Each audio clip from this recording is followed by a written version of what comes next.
My fair, yes. Good morning to all of you, my honorable jury and SKOCH Group and my peer group. I am Pratik Khare, Secretary, State Commission for Protection of Child Rights, Chhattisgarh. I am presenting the presentation on More Mayaru Guruji. It's a program. Since the program is in Hindi, and if you would like to listen me in Hindi, and it is more comfortable for me to be in Hindi, so I would like to, if I am allowed, then I would like to speak in Hindi. Carry on. Go ahead. No problem. Sir, मोर मयारू गुरुजी एक छत्तीसगढ़ी शब्द है। मयारू means जो बहुत प्रेम करने वाला है, बहुत ही ज्यादा प्रेम करने वाला है। तो ये मोर मयारू गुरुजी का मतलब है कि मेरे ऐसे गुरुजी जो मुझसे बहुत ज्यादा प्रेम करते हैं। ये टीचर्स के लिए एक चाइल्ड राइट्स पर सेंसिटाइजेशन प्रोग्राम है। Next slide please. सर, ये प्रोग्राम हमने स्टार्ट किया था क्योंकि बेसिकली बहुत सारे चैलेंजेस हमारे सामने आ रहे थे। स्कूल में जो टीचर्स थे, वो टीचर्स का बच्चों के साथ में कुछ व्यवहार से संबंधित प्रॉब्लम्स थी। बहुत सारे ऐसे भी केसेस थे जिसमें टीचर्स ने बच्चों का सेक्सुअल अब्यूज किया था। बहुत सारे ऐसे भी केसेस थे जिसमें टीचर्स के नॉर्मल बिहेवियर से बच्चों को कुछ कॉर्पोरल पनिशमेंट्स मिले थे, जो कि अनलॉफुल एक्टिविटीज हैं। लेकिन इससे हम बाहर कैसे आए? इसके लिए बाहर आने के लिए सबसे बड़ी प्रॉब्लम ये थी कि लोगों के लिए चाइल्ड राइट्स का मतलब एक कानूनी माइंडसेट था कि हम जो कुछ भी चाइल्ड राइट्स में करेंगे वो एक कानूनी बाध्यता है हमारे लिए। लेकिन वो लोग इस बात को नहीं समझ पा रहे थे कि ये कानूनी से ज्यादा साइकोलॉजिकल इश्यू है। तो इस चीज से बाहर आने के लिए हम लोगों ने एक प्रोग्राम स्टार्ट किया, मोर मयारू गुरुजी। ये प्रोग्राम हम लोगों ने 2019 में स्टार्ट किया था सर।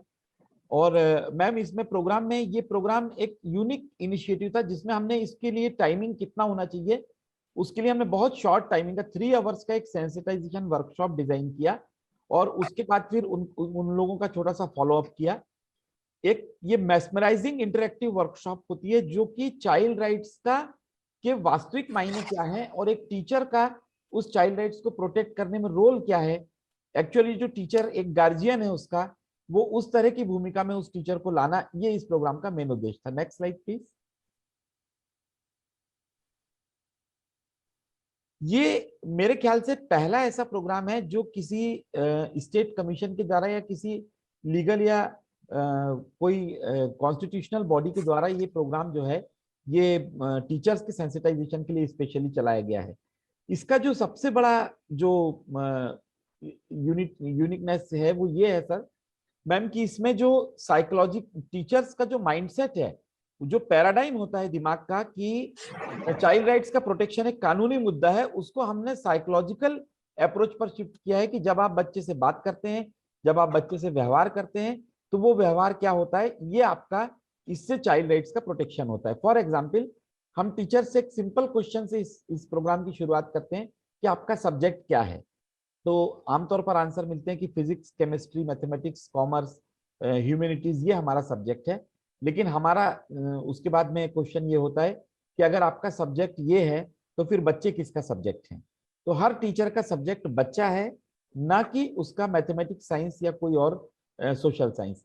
इस प्रकार आपको पूरा ध्यान बच्चे पर देना, ये कहते हुए उनका हम माइंडसेट पूरा शिफ्ट करते हैं। जो लीगल फ्रेमवर्क का जो एक मोनोटोनस स्टीरियोटाइप जो माइंडसेट बना हुआ है कि कानून मतलब धारा, सेक्शन और उस कानून को किस तरह से समझना है, ये इस बैरियर को इस प्रोग्राम ने ब्रेक कर दिया है। और अब लोग बहुत ही इस प्रोग्राम में आकर एंजॉय करते हुए वापस जाते समय ये बोलते हैं कि केवल हमारे व्यवहार से हम बच्चों के चाइल्ड राइट्स को प्रोटेक्ट कर सकते हैं। और इनमें टीचर, इस प्रोग्राम में जो टीचर्स पार्टिसिपेट करते हैं, उनका जो माइंडसेट होता है वो इस बात पर फिक्स हो जाता है कि हमारे कैरेक्टर का इम्पैक्ट बच्चों के कैरेक्टर पर पड़ रहा है। जैसा कैरेक्टर हमारा होगा वैसा कैरेक्टर बच्चों का होगा, और बच्चों का कैरेक्टर हमको अच्छा बनाना है और हमें भी अच्छा बनना है। Next slide please. सर, इस प्रोग्राम की जो अप्रोच है वो बहुत ही इनफॉर्मल है। इस प्रोग्राम में हमने कोई लेक्चर या केवल प्रेजेंटेशन नहीं रखा है। इस प्रोग्राम में हमने 8 से 10 गेम्स इन्वॉल्व किए हैं। गेम्स में हम लोगों ने, जैसे आप एक गेम यहाँ पर देख रहे हैं जिसमें लोग अखबार हाथ में लिए हुए हैं, उसमें हम लेफ्ट हैंड से 2 उंगलियों के माध्यम से उनसे कहते हैं कि पूरे अखबार को आप मोड़कर अपने काबू में करिए, सिर्फ लेफ्ट हैंड से, और हाथ सीधा रखिए। तो जब वो कंट्रोल कर लेते हैं तब उनको बताते हैं कि ये आपका एंगर है, अगर आप अपना एंगर कंट्रोल कर सकते हैं वो भी लेफ्ट हैंड से, इस तरह से आपने बड़ी आसानी से जो असंभव लग रहा था वो कर दिखाया, तो बच्चे को आप कॉर्पोरल पनिशमेंट ना दें, क्योंकि इससे बच्चे के मन पर कोई प्रभाव नहीं पड़ रहा है, बल्कि वो इंसल्ट फील कर रहा है और उसके अंदर कोई गिल्टी कॉन्शियस या इस तरह की भावना नहीं डेवलप हो रही है। तो अगर आपको उसके मन में सुधार लाना है तो उसके लिए कॉर्पोरल पनिशमेंट आइडिया नहीं है। गुस्सा, टीचर का बच्चों के प्रति गुस्सा केवल उनके आक्रोश की अभिव्यक्ति है। ऐसी कुछ और एक्टिविटीज आप देख रहे हैं जिसमें जैसे बच्चे, जैसा टीचर करते हैं वैसे ही बच्चे करते हैं, ये एक्टिविटीज हमने उनको बताई हैं। Sir next slide please. इसकी जो एक और बात ये है सर कि जो इसकी जो कॉन्सेप्चुअल जो डिजाइन है, क्योंकि बहुत सारा मैटर था, बहुत सारे एक्ट्स हैं बच्चों से संबंधित, तो उसमें से काम काम की चीजें जो टीचर्स के से रिलेटेड है उसको हमने सेलेक्ट करके एक वर्कशॉप की स्टैंडर्ड डिजाइन और स्टैंडर्ड फ्रेमवर्क बनाया।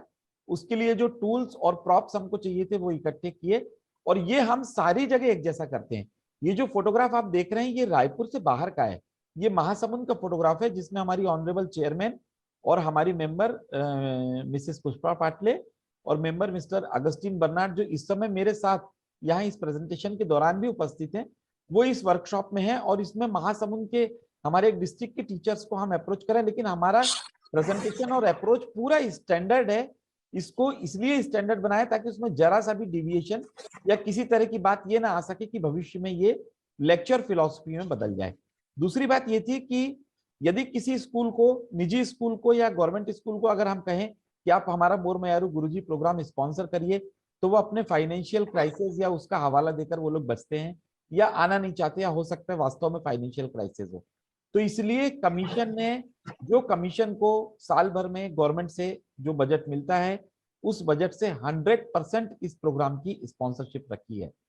एक प्रोग्राम ऑर्गेनाइज करने में बहुत ज्यादा एक्सपेंसेस नहीं आते हैं, 40,000, 20,000, 50,000, इवन 10,000 तक में ये प्रोग्राम ऑर्गेनाइज हो जाता है 50 टीचर्स के लिए।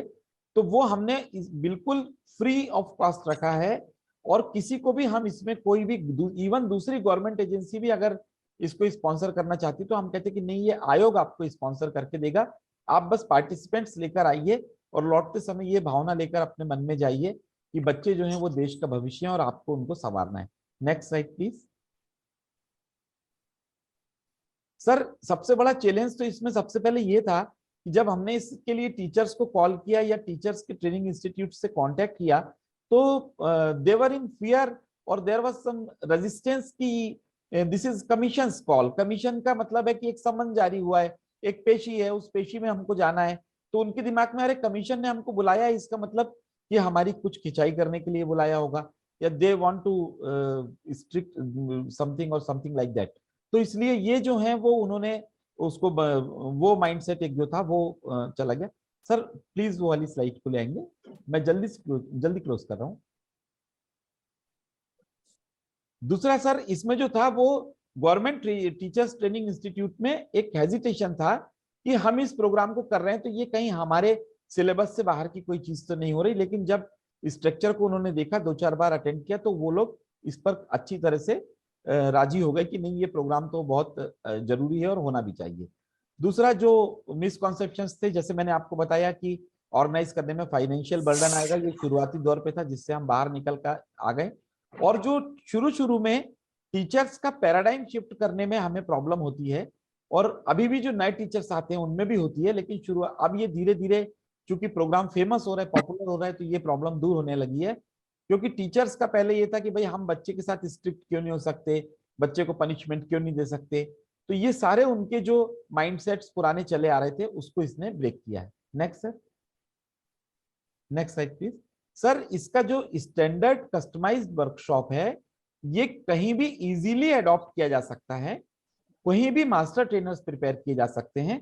हमारी नेक्स्ट फ्यूचर प्लानिंग ये है, अभी कोरोना के बाद और हमारे कमीशन का स्ट्रक्चर जो था वो बीच में कुछ 5-6 महीने हमारे यहाँ अपॉइंटमेंट नहीं हुआ था। अभी हमारे मेंबर्स और चेयरपर्सन सारे they are all in place.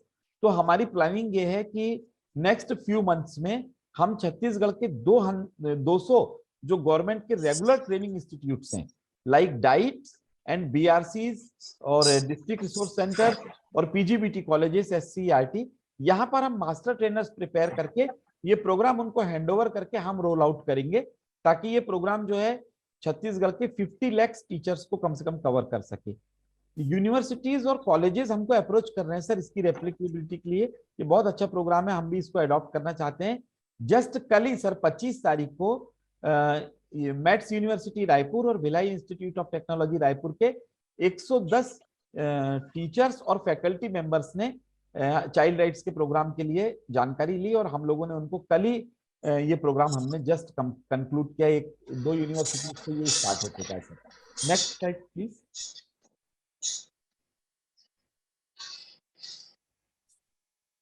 आखिर में सिर्फ इतना ही मैं कहना चाहता हूं कि जो बच्चे का एक अधिकार है कि उसको नैतिकता और संस्कार मिले, मॉरल और इथिकल कैरेक्टर उसको मिले, और इसके लिए जो शिक्षक है वो एक शिल्पकार है, वो स्कल्पचर है जिसको कि ये काम कंप्लीट करना है। जैसे देश हैं, जैसे हमारे टीचर्स होते हैं, वैसे हमारे बच्चे होंगे, और जैसे हमारे बच्चे होंगे वैसा हमारा देश होगा। और एक देश का भविष्य क्लासरूम में तय होता है, और बच्चे के अगर नैतिकता और संस्कार और अच्छे उसके कैरेक्टर की बिल्डिंग हो जाती है, उसके राइट्स का प्रोटेक्शन हो जाता है, तो ये इस देश के लिए सबसे बड़ी सफलता होगी, ऐसा हमारा मानना है। Thank you very much sir. Next slide thank you की ही है। Thank you very much sir. Any question if there, I am ready to answer. धन्यवाद। आपने you started a very sensitive subject that touches upon the behavioral aspects of both students vis-a-vis the teachers. Now, since there is a, you claim there's a paradigm shift from the legal education or legal approach or legal education that are to be provided at, and calculated in the teachers. Now we are going to the psychological approach. Fair enough. Now, this is essentially a good approach, but I say that because you are indulgent in, promoting personality, proper personality development, both among the teachers and the students. The critical aspects comes that you see, when you touch upon behavioral aspects, there are lots of sensitive things come up, and it may look rhetorically everything so good, but there must be quite a bit of challenges, because changing, as you said, the paradigm shift, especially among the 5 lakh or teachers in through a training, it is a very challenging job. What are the problems and challenges that you have faced and intricacies that you have noticed in the process of importing this, this approach of psychological approach? And besides, what changes you have noticed, whether what was there before you introduced this program and what is there that you achieved after this program? Yes. What is the transformation that you visibly see and establish and convince us this is what we have achieved through this program? Shall I answer, sir? Please do. Sir, about the legal paradigm shifting of legal and psychological framework, जो पहले teachers से जब हम बात करते थे तो what they were telling कि we are already covering child rights with some textbooks and some paper sheets, and we have included the chapters about child rights in our regular syllabus. तो हमने उनसे कहा कि आपने रेगुलर सिलेबस में good touch, bad touch या बच्चों के सेक्सुअल ऑफेंसेस को रोकने के लिए या कोई और चीज के लिए आपने इसमें इन्वॉल्व कर लिया, लेकिन आप ये बताइए कि आप बच्चे से बात किस तरह से करते हैं, क्योंकि बच्चे के कैरेक्टर की बिल्डिंग तो आपके बात करने के तरीके पर डिपेंड करती है, किसी चैप्टर को किसी टेक्स्ट बुक में इंक्लूड कर देने पर डिपेंड नहीं करती है। तो उनके लिए टेक्स्ट बुक में चैप्टर को इंक्लूड कर देना एक लीगल काम था कि जो कि हमने कर दिया। उनके लिए ये बात थी कि हमारे ऑफिस में राइट टू एजुकेशन एक्ट के मुताबिक ये होना चाहिए, वो हमने कर दिया। लेकिन उनके लिए ये बात उनके दिमाग में कहीं भी नहीं आ रही थी शुरू से कि बच्चे से हम तो 24 घंटे जो कुछ बातचीत कर रहे हैं उस बातचीत से बच्चे की कैरेक्टर बिल्डिंग हो रही है। तो हमने उनको कहा कि बच्चे से आपका जो इंटरेक्शन हो रहा है उसके मार्फत आप चाइल्ड राइट्स का प्रोटेक्शन कर रहे हैं, क्योंकि चाइल्ड राइट्स के सर 4 टाइप्स 4 कैटेगरीज में उनको बांटते हैं अपन। जीवन का अधिकार, विकास का अधिकार, संरक्षण का अधिकार और सहभागिता का अधिकार। तो राइट टू पार्टिसिपेशन कैसे प्रोटेक्ट होगा? वो तो सही है, वो तो सही कह रहे हैं सर। मैं ये जानना चाहता हूँ कि आपने चाइल्ड राइट के जो आपने अवेयरनेस लाना चाहते हैं, तो चाइल्ड राइट्स अवेयरनेस बहुत उचित है कि आप बच्चा और टीचर जो 6-7 घंटा दिन में मैक्सिमम टाइम टुगेदर बीत के तो उसको तो एजुकेशन आएगा। लेकिन चाइल्ड राइट्स की बात जो वो स्कूल के सीमित नहीं है। Child rights is a social issue, so you have to take the entire society where child could be in different sections, different times and different situations where child rights is abused. So how do you take it with that? School is a very restricted area. Sir, loss of child right is a very huge issue. Sir, actually we have applied just for this one program, More Mayaru Guruji. We have 2 different other programs, sir. One is Ahvan, that is for general person, anybody can attend that program, and one is Samajdar Palak Sashakt Pradesh, that is positive parenting program. So we are covering through that programs, we are covering the police officers, the society peoples and the parents too. So actually these 3 programs are running together, but since other 2 programs में जो हमारे organise हुए sir, उसमें बहुत ज्यादा उनकी number of programs अभी organise नहीं हुआ था, इसलिए हमने उनके लिए अप्लाई नहीं किया, हमने केवल इस प्रोग्राम के लिए अप्लाई किया है सर। और ऐसा मानना है सर कि लगभग हमारे, अगर हम मान लेते हैं कि जो पॉपुलेशन के मुताबिक अगर 20 लाख बच्चे कवर हो रहे हैं, तो भविष्य में वो 20 लाख परिवारों में वो बदल जाएंगे और उनके माध्यम से चेंज आएगा। No doubt sir, no doubt, ये it's not a day job, it's not a day boarding job कि हम चाइल्ड राइट्स को प्रोटेक्ट करके एक अच्छी सोसाइटी का निर्माण करें। इसमें बहुत समय लगेगा, स्टार्टिंग तो करना ही थी सर। और बहुत खुशी है ये बताते हुए कि उसको गवर्नमेंट ट्रेनिंग इंस्टीट्यूट्स अब उस प्रोग्राम को अडॉप्ट करना चाहते हैं, यूनिवर्सिटीज अडॉप्ट करना चाहती हैं, यूथ आगे आना चाहते हैं, तो धीरे धीरे करके हमें विश्वास है सर। ठीक है आपका भाई, I mean it's very appreciable job you are doing, but thing is that since you are doing since 2019 and what changes that you have seen, और क्या परिवर्तन आप देखे इसको प्रोग्राम इंट्रोड्यूस करने से पहले, और either in qualitative terms or quantitative terms, what changes you can establish? This is what we have achieved through this program. Sir जो टीचर्स है, इसका सबसे पहला चेंज तो सर ये देखने मिला कि जो स्कूल में जो वायलेंस के केसेस हमारे पास में आ रहे थे, वो जिस जिलों में हम लोगों ने ये प्रोग्राम किया है, जहां टीचर्स को वायलेंस किसने किस पे किया सर? वायलेंस किसने किया सर? जैसे फॉर एग्जांपल सर, एक टीचर ने एक बच्चे से कुछ बच्चे को मार दिया या थप्पड़ मार दिया, या किसी टीचर ने किसी बच्चे को बुलाकर, ऐसे भी केसेस कमीशन में आते हैं कि किसी टीचर ने किसी बच्चे को बुलाकर कहा कि मैं सोचता हूँ आपका जो टीचर ट्रेनिंग प्रोग्राम में है, this is the part of their programme that they should be taught, they should be made aware of, they should be taught, they should be trained as to how to deal with a child student. Sir ये actually क्या है sir कि एक classroom में एक बच्चे के साथ में 40 बच्चों के साथ में एक टीचर कब क्या इंटरेक्ट कर पा रहा है, इसको स्टडी कर पाना या इसको एनालाइज करके कुछ उसके पैरामीटर्स में ला पाना बड़ा डिफिकल्ट काम है।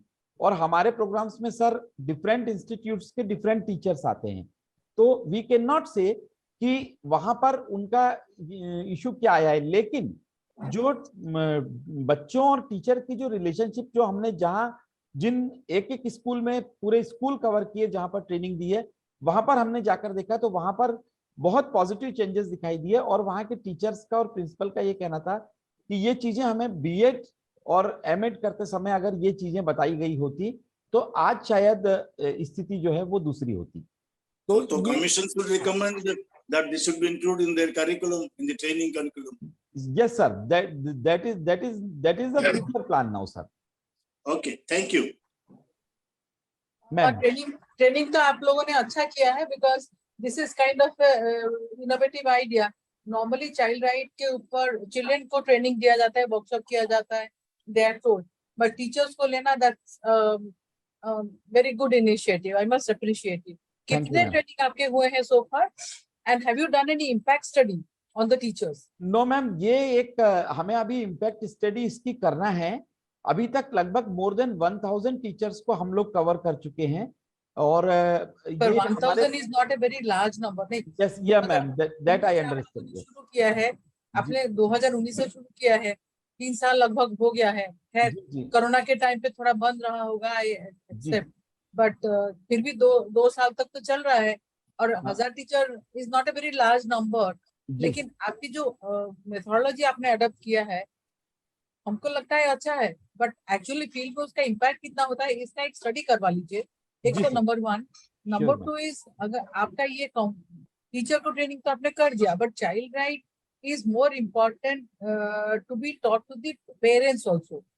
जो हम लोग यहाँ पे बच्चों को करते हैं, बहुत जगह से आता है कि इस बच्चे के साथ नहीं खेलना, पेरेंट्स से कि इस बच्चे के साथ नहीं, व्हाट एवर रीजन में भी।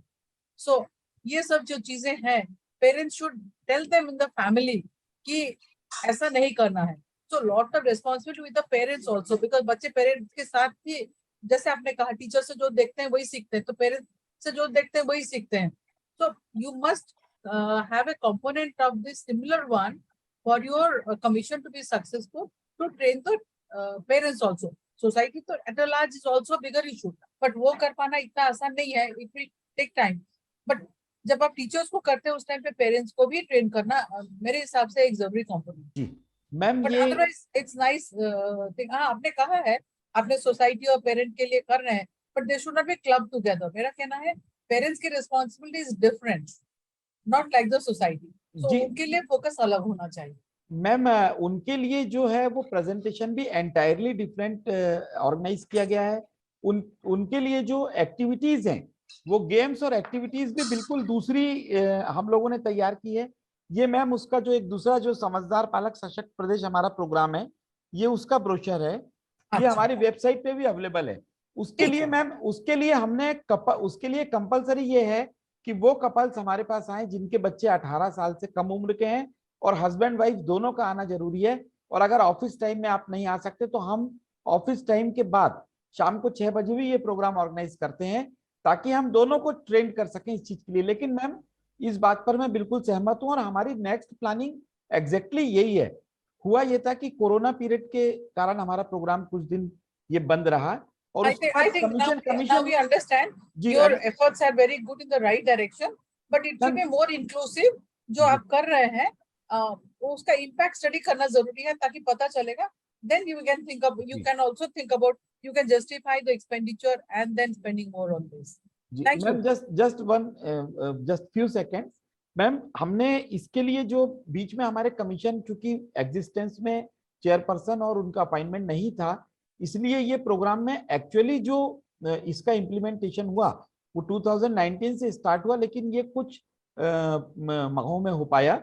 हम इसके लिए जो सबसे बड़ा आज हमको जो जरूरत महसूस हो रही है वो ये कि हम इस पे रोल आउट करें और मास्टर ट्रेनर्स तैयार करके इसको पूरे प्रदेश में फैला दें। तो ये तीनों प्रोग्राम के लिए मास्टर ट्रेनर्स तैयार करके पूरे छत्तीसगढ़ की 2.5 करोड़ पॉपुलेशन तक हम लोगों को इसको पहुंचना पड़ेगा। और इसमें निश्चित रूप से मैम आपका सजेशन जो है वो हम बहुत जल्दी इस पे एक स्टडी जो है वो करवाकर भी हम इसकी रिपोर्ट भी जो है वो आपसे शेयर करेंगे। Thank you very much for activity ma'am, thank you very much. Ma'am हमारे साथ कमीशन के सर, हमारे साथ कमीशन के 2 मेंबर भी आज। So we're going to present a presentation on the PWD IMS, the Public Works Department Integrated Management System. I'll just share it.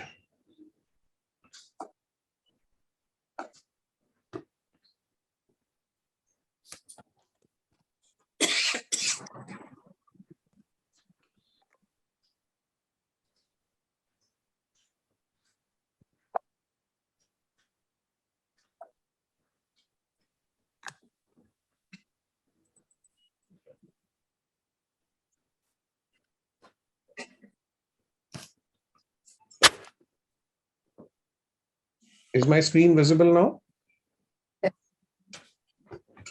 Okay. Yeah, I see. Carry on. Okay. So this is the Public Works Department Integrated Management System. So I'll be very precise and be briefly sticking to the agenda. So we'll be talking about a small introduction to the overall project. Then we'll be talking on the uniqueness of this project, the challenges, what we had already overcome, and how did we achieve the excellence towards the system, the scalability, replicability options, and the future roadmap, which we have already thought of for the application. This is basically an application for the computerization of the functions of the engineering department. And it's regarding the creation of an estimate, the works estimate, the approval, execution of the works, the overall tender document creation, its approval, issuance of the letter of award and work order in the system, and finally the project management and the billing part. So the entire works management billing is done in the measurement book is being filled online, and the billing is done in the application, and on a real-time basis, it is submitted to the IFMS system of NIC. So we are having a real-time integration with the NIC also for this. So basically, if we talk about the application, it's an integrated workflow-based system, which is connecting all the offices in PWD and across. And overall decision making will be very easier with this application. We have timely alerts, and we have overall achieved the transparency and improved overall efficiency of the department with this application.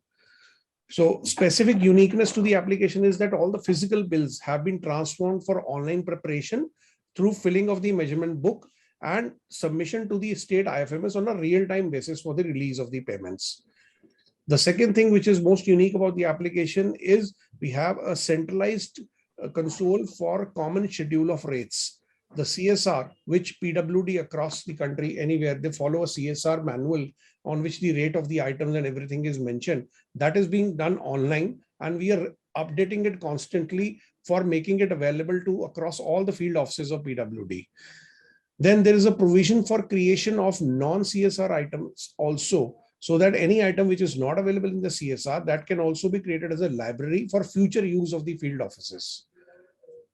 Then the system maps the assets. We have here roads, bridges, and buildings in PWD in Punjab. All these assets are already mapped onto the system through the asset management, which is integrated with the engineering project management module. So for example, if there is a repair to be carried out on a road, that asset is should already exist in the system. Only then the repair estimate can be prepared. We have a complete end-to-end tracking of the entire works management with fixation of responsibilities and accountability in each and every level. So this is overall the uniqueness of the application which we have built here. We had certain challenges which were, on the process level. We had technological challenges and operational challenges. On the process level, if we talk about, there were multiple stakeholders with different standards at every place. There were interdepartmental, inter-field offices, bottlenecks which were there, the delays which were happening on that. There's no proper mechanism for the overall management monitoring on the process level part. That we had overcome with this application. We had uniformity and standardization of each and everything, which the entire field offices in PWD are following it now. Technology, if we talk about the voluminous and scattered data which is there, very, very slow disposal of services, no integration of the resources. There was no integration with the finance department or NIC for the e-procurement and all those things, which has been overcome through this application. Then the operational part was again the manual processes, different geographic locations, no system in place for effective optimization, utilization of resources and all that. So these were the main challenges which we had overcome by introducing this application to the department. Some excellent steps which we had, overall management became very easy. It was better service delivery. We have empowered the officers for better decision making. A real-time integration with IFMS had given the management a clear idea of what is the budget available, what is the amount of bills which have been cleared, what is the pendencies, at what level it is pending. So the overall management excellence was achieved through this. Then the operational part, integrated computerization system where we have connected all the offices. We had timely alerts and escalations wherever the delay happens. Overall strategical excellence which we achieved was, it was a better service delivery. We had business intelligence dashboards introduced with connected grids to populate the actual level of the work which is happening. Then the enabling of the efficient and effective monitoring part. On the economic part, we had achieved like very competitive project costs, which came into picture. Whatever changes which were being made at different levels are clearly visible in the system. There's no hidden thing which is there. Everything has become transparent, and it's an overall improved public and vendor interaction, although on the system with the better financial public financial management part. The system has been designed on a service-oriented architecture whereby it is scalable, can be integrated with any other application as per the requirements. To talk about specifically the engineering project management module, it is already being replicated to around 8 engineering departments of the state. We have built a single multi-tenancy architecture portal where all these 8 engineering departments have come on board to use this application with a separate instance of the department. For example, in buildings estimate, we require public health, we require civil part, we require electrical part. So all these sub-estimates can be created on the same system, but with different offices, because public health is a different department in the state. And PWD is doing the civil part and electrical part. So, but all this is happening through the system on a single holistic model. The future roadmap is we are already planned for introducing the GIS at the time of filling of the measurement book and attaching of the locational attributes to the asset at the time of preparation of the estimate. Meaning thereby, whenever somebody, some engineer who's going in the field is filling the measurement book, he can pick up the locations. The auto calculation of the actual road which has built should be populated in the application. That is underway. Be shortly, very shortly, we'll be rolling it out on the future part. Then we are also trying to integrate the quality monitoring and management of the works. The quality inspections which are being done on the road works and building works are also being integrated with the system. We are also integrating with the IHRMS of the state for user controls and permissions and postings which are there, so that these things are done at one place only. We don't have to simultaneously create another human resource system within the application. Then the interdepartmental data exchange for a holistic preparation of the building estimates. I wanted to show you a live scenario of the application also, which I've just opened it here. Yeah. This is the live application. The dashboard which you can see from here is, this is coming from the state finance department. So this is like how much bills we have cleared till today. If I show you the last year status, the system is successfully being run since last year. We have been successfully running the system in the state here, and all the bills were submitted online through the system.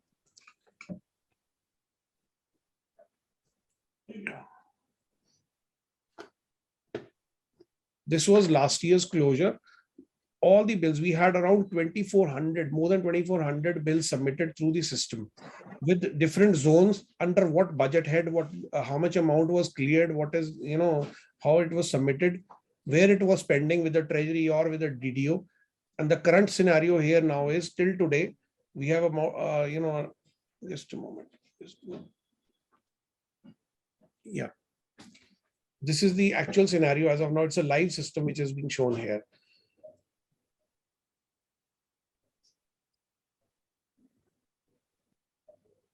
This is all from my side. Anything the jury would like to know about the system, I can showcase it right now on a live demonstration here. It's not necessary for you to do the demonstration. You can close that application. Okay. We can understand.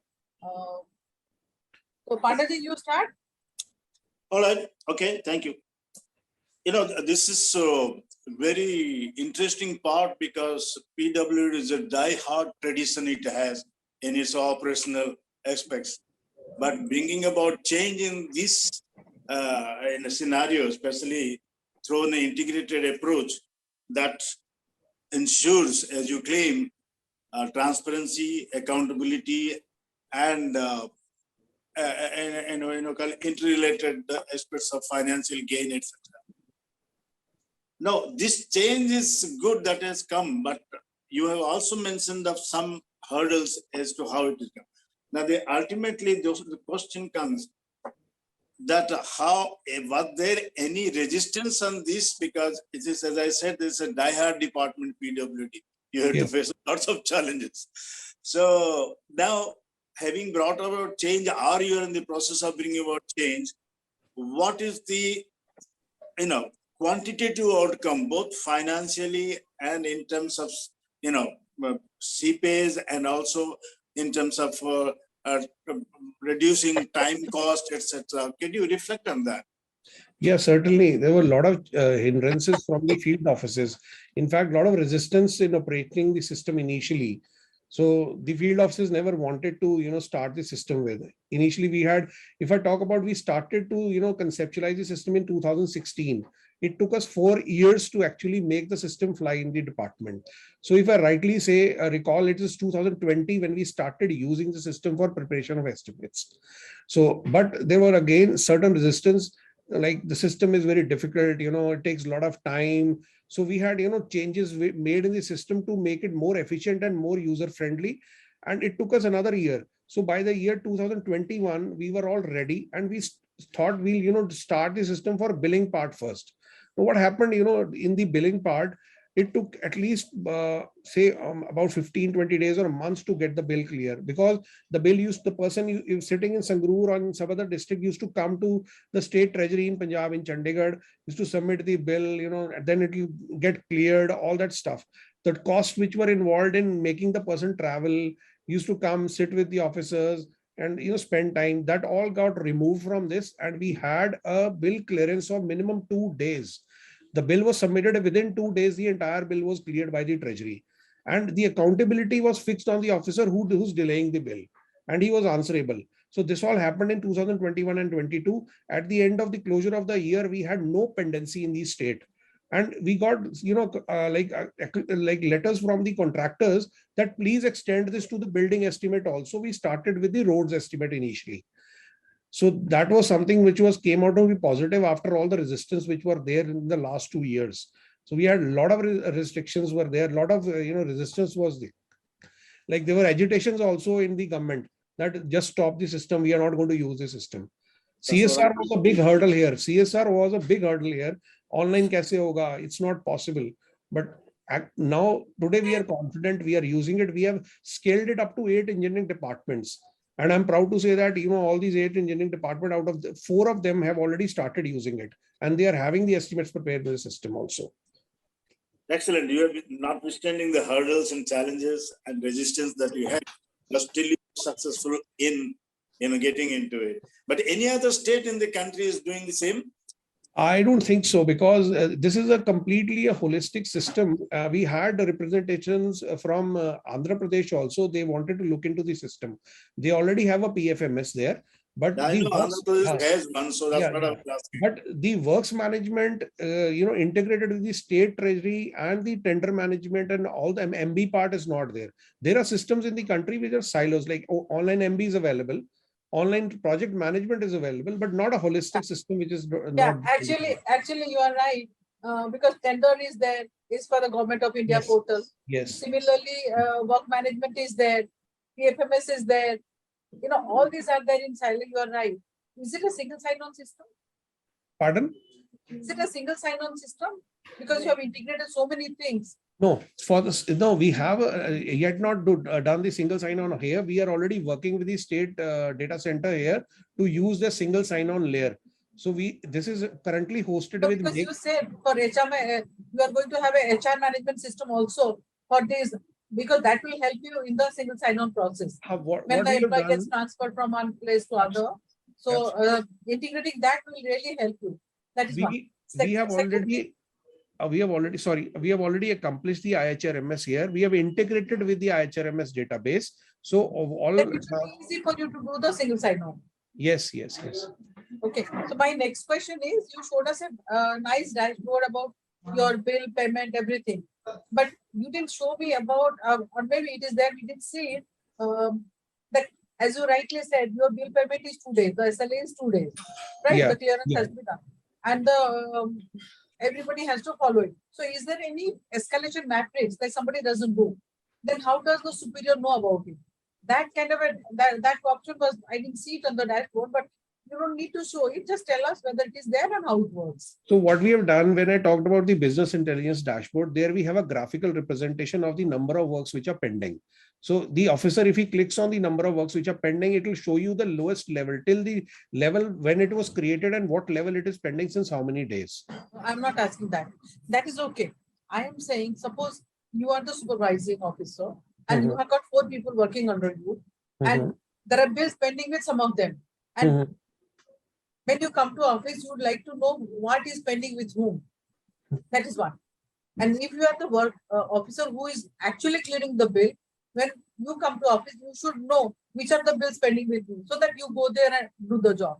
So that kind of an alert system, is it available in your system? Yes. We have SMS alerts, which are again established with the help of NIC. We've got a SMS from NIC. Sorry, not SMS. I'm talking about the dashboard. Because SMS, you get 10 SMS. It is not integrated with your workflow. You are talking about a workflow. So if I come to office and see these are the works pending with me, I need to complete. And then I click there and go to the place where I start working. Similarly, when you come to office, you know these are the 4 people, these are the 4 bills pending with these 2 people or whatever. You take action on them. So that kind of system will help you. So that is the BI dashboard that is what I was talking about. Na? It's a graphical dashboard which comes on the number of works which are pending or number of bills which are pending with a particular level. So the officer comes to know that under his supervision, there are 4 bills which are pending and with whom they are pending. Then he simply gets onto them and he can get those bills cleared also. Connected? Is it connected? Yes. Then is it linked to the process of processing or getting a reminder or alert or whatever through the dashboard, not the SMS? SMS is something outside the system. It's not integrated. No, through the dashboard, we are yet to do it. Yes. So if you integrate, it becomes a single place. Okay. Good job. Okay. Thank you, ma'am. Thank you.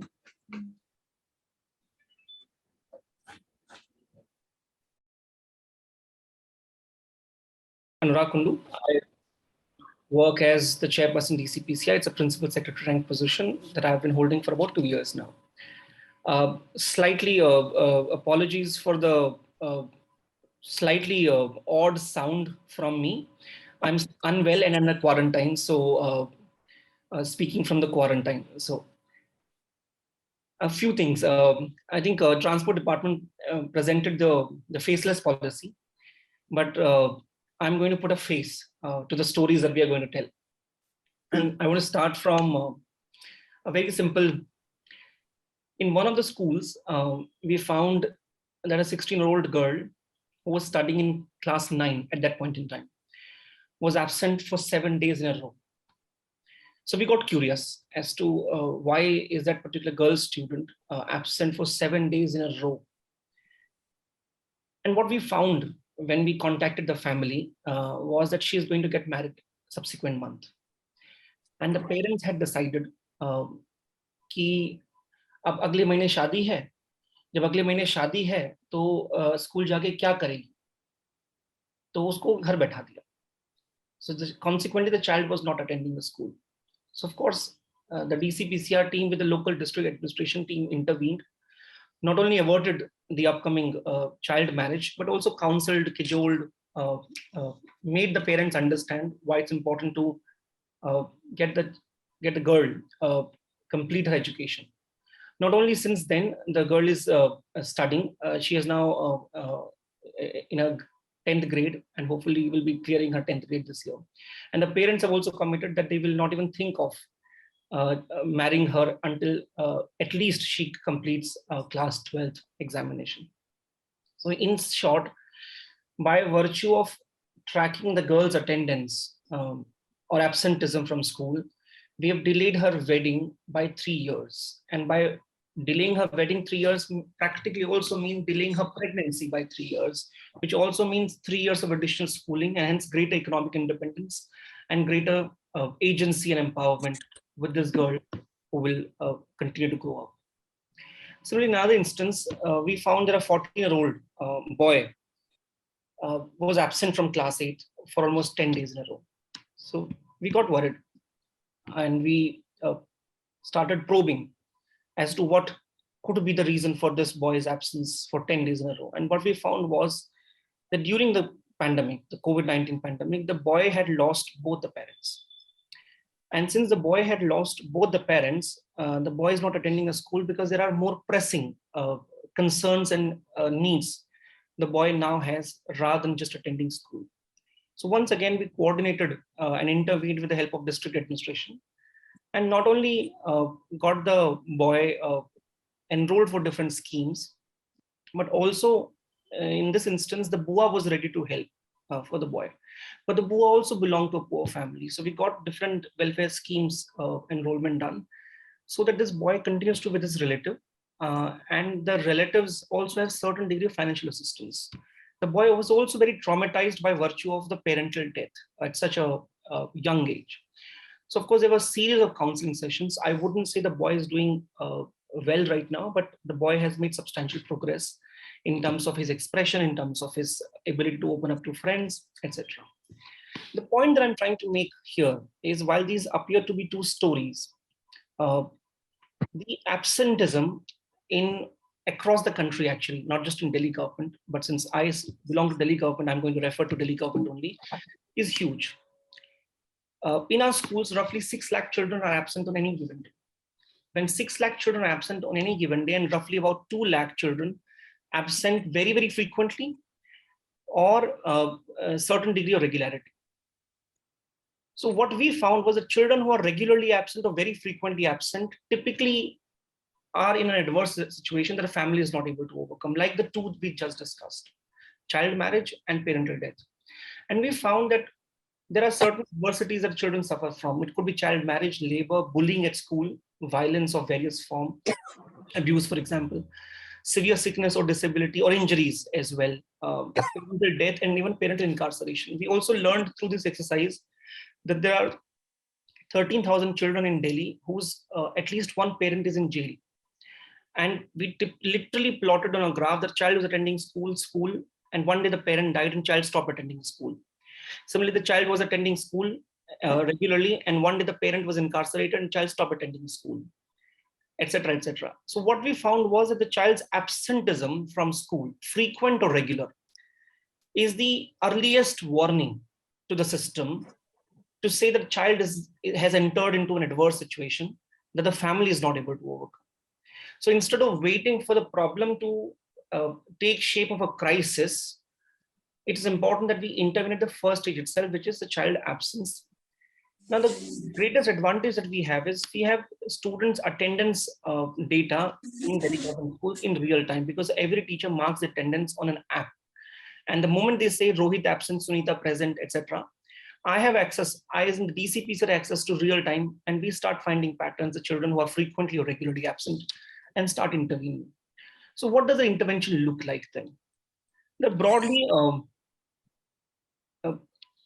certain low touch intervention, for example, SMS. We also found, particularly for adolescent boys, bunking is very common, and the bunking, regular bunking, is closely associated with children consuming substance, particularly in Delhi. And that is then closely associated with certain activities which are either unacceptable or purely criminal in nature.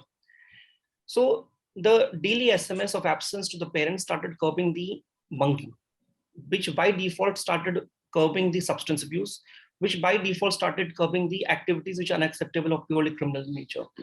So that the second is, every time the child is absent, we make an IVR call, literally saying, "आपका बच्चा आज school नहीं आया, हमें बहुत चिंता हुई. अगर घर में सब ठीक है, तो कल से जरूर भेजें, और अगर घर में कुछ तकलीफ है, तो इस नंबर पे कॉल बैक करते हैं," which is our helpline number essentially. And same is done with the SMS. Even in the 4 or 5 days the child doesn't show up, then our operator makes a manual phone call and records whatever is the concern, grievance, or adversity the child is in. It could be parental death, it could be parental incarceration, it could be bullying or child marriage or whatever else. And then based on a recording of that adversity or grievance, the default intervention kicks in against each of them. So when the default intervention kicks in, it allows us to intervene at the first stage itself of the problem.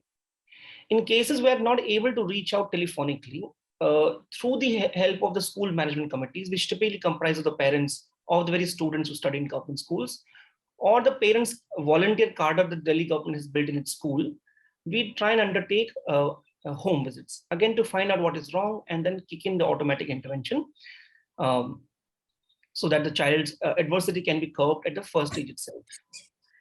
The most amazing thing that we have learned from this is, of course, is a technological setup ultimately.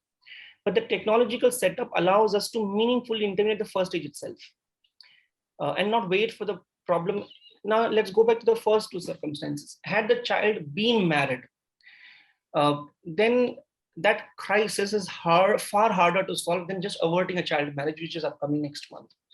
And child marriage is not a problem, is not one standalone problem. The early pregnancy, the reduced economic independence and agency of the woman goes a long way. Now, what have we achieved in 6 months of its intervention? So it's interesting that we discussed faceless policy before this. So the first achievement of this intervention is that we have been able to put a face to 239,000 children who are at the risk of dropout. And these children would have dropped out surely and have always dropped out year on year had we not first taken the job of identifying who these children are.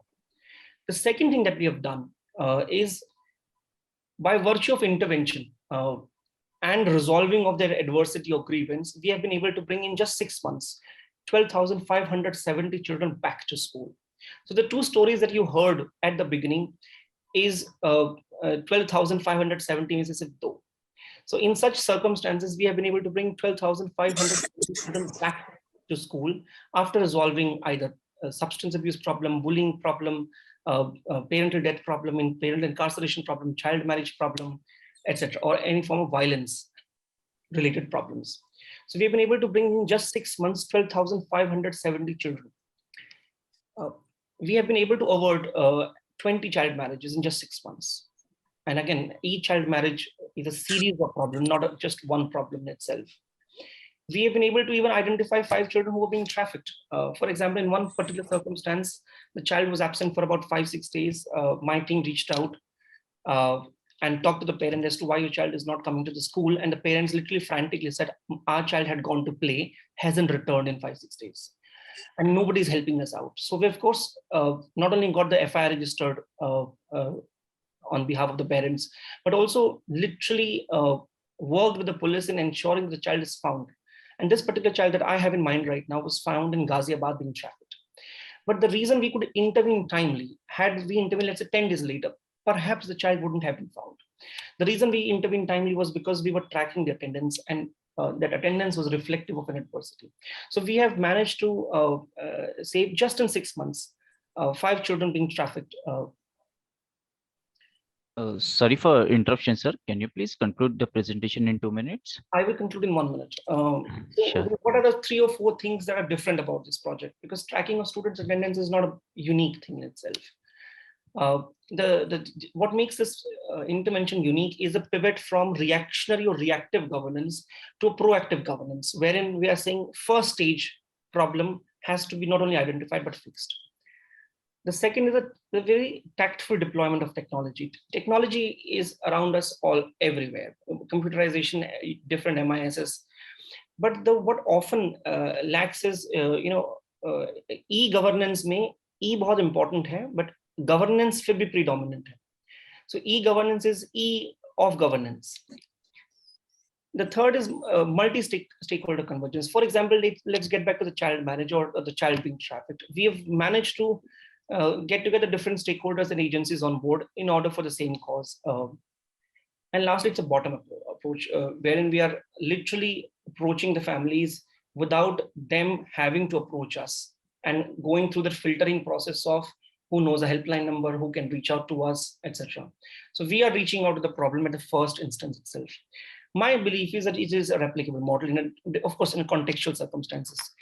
In a state like Andhra, where the students' data attendance is being tracked, this can be replicable with one of the highest students dropout ratio. In a state like Odisha, which does not have such deep penetration technology, a contextual different version of it is implementable. It is particularly important given the 15%, and these are 15% is when I'm saying primary to elementary dropout is there. if I have to think of dropout from 1st to 12th grade, for every 100 children who begin from grade 1 in this country, about 50 of them still don't clear 12th grade. So this is particularly important and replicable across India. And it clearly has shown that it works in our context, which is Delhi. Thank you. Thank you. Essentially, what is being done by you is that you are capturing the absentees, from the schools, and their situation is analyzed as to how and how long they have been absent. And this implies that they are in a difficult circumstances. So that you attend through case by case. But the issue is larger. In sense, it is a social, more a social cultural issue. Okay, now you compared with Odisha, Andhra, and NCR Delhi. I appreciate, I know that economic value children, there are n number of studies have done that economic value of children is very critical to BPL families. Not only for the purpose that you identified, one of the reasons that the early marriage is one of the things, but child labor unnoticed, uncaptured, the rampage. And if you see, there are lots of people from Rajasthan and a neighborhood state come and you name, you have any this red light junctions, you have lots of children regularly there, either taking of younger siblings or begging or selling some things. They never registered in the school, so you cannot capture them. But there are issues larger. What I'm trying to say is that what you are doing is good.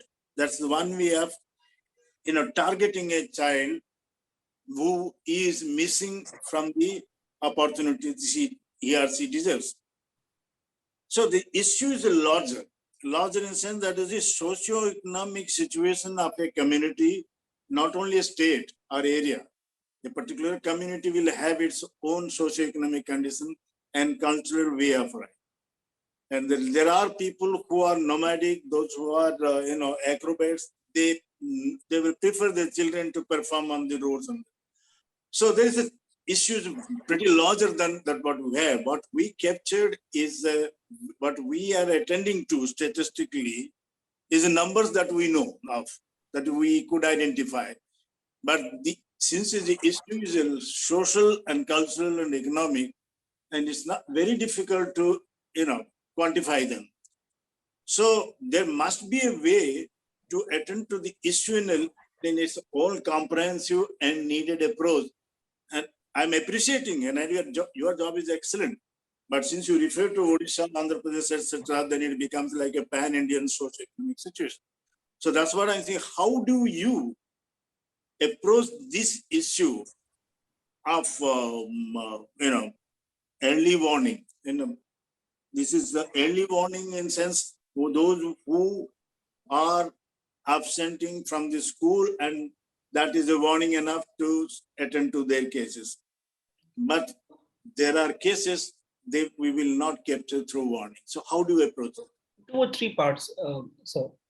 First, 97% of the students in Delhi, children in Delhi are enrolled in schools. So this system caters to the 97%. Now for the rest of the 3% that you have extensively spoken about, what we are doing is through the District Child Protection Unit and the Child Welfare Committee, one of the first things after identification of such children who are outside school, one of the first things that we do is we enroll them for sponsorship programs of the Delhi government in which they get 2,000 rupees conditional on them attending school. And the moment the school enrollment is done, they immediately enter this system as well. So in fact, in last about 6 months, thousands of children who were otherwise out of school children, classified as our out of school children, have been, we have been able to bring them within the net of the system. So it's a parallel process. One intervention is not sufficient for the kind of the socio-economic cultural problems that these children often experience. So, but this system focuses on those who are enrolled in the schools, which is 97% of the population. Unfortunately, for the 97% population, as I showed, 6 lakh absence ratio. So, to put it very honestly, जो बच्चा मेरे system में है, मैं उनका कुछ नहीं कर पा रहा हूँ. Secondly, for the 3%, we are parallelly having something called juvenile justice MIS, which I haven't spoken in this case about. But through that, through district child protection unit, through the district child welfare committees, we are bringing those children more and more into the net, and hence taking it forward by tracking attendance. So those two things put together, along with the financial assistance linked to attending the school, these three interventions put together, to an extent, takes care of the concerns you're highlighting. Does it take care of the 100% concerns of all children ever passing through Delhi? Surely not. But of the concerns for the children who are nomadic and keep migrating, I'm not sure if one state government, and whichever state government that may be, one state government alone can't solve the problem, because it requires a lot of interlinkages, it requires a lot of coordination, and a very high degree of coordination. So perhaps a body like a MHRD, a body like a Niti Aayog, these are more appropriately placed to ensure or to facilitate coordination convergence across states. Having said that, the children who are in the state of Delhi to begin with, or are at least spending some time in Delhi, this system, along with financial assistance program that I very briefly talked about, along with the juvenile justice MIS, take care of about 99% of the children. But 1%, because given the complexity, I'm not sure if any state can do it on its own. I think you are right. I mean, your voice is low. I just missed something which you said. Not clear. I just want to tell before ma'am comes in. Sure. I'll quickly summarize what I said. When I was in National Human Rights Commission, recently I was dealing with the child development in the Planning Commission with Niti Aayog. Now, you are right. You are approaching the way the program provides you. But our concern is not, we appreciate, as for an assessment, we are looking at the program alone. But what I'm trying to say, the program should be robust enough to expand its clutches around to capture these social defense areas. And which is what I'm trying to point out, sir. Combined with the financial assistance program of rupees 2,000. Am I audible? Yes, you are perfectly audible to me. Your voice is low. I don't know. Anyway. Am I audible? Yeah. Okay. Both are audible. Don't worry. Okay. So combined with the 2,000 rupees financial assistance program, and now the government is in consideration of increasing that amount, which is purely linked to the children attending the school. And I'm talking of those children who are outside school, who have dropped out. So this financial assistance of 2,000 rupees is essentially. I can't hear you. Some problem, technical problem. There's no. I can't hear you. Can others hear me? I'm just trying to. Pandaji, आप अपना check करिए. Because I can hear him perfectly.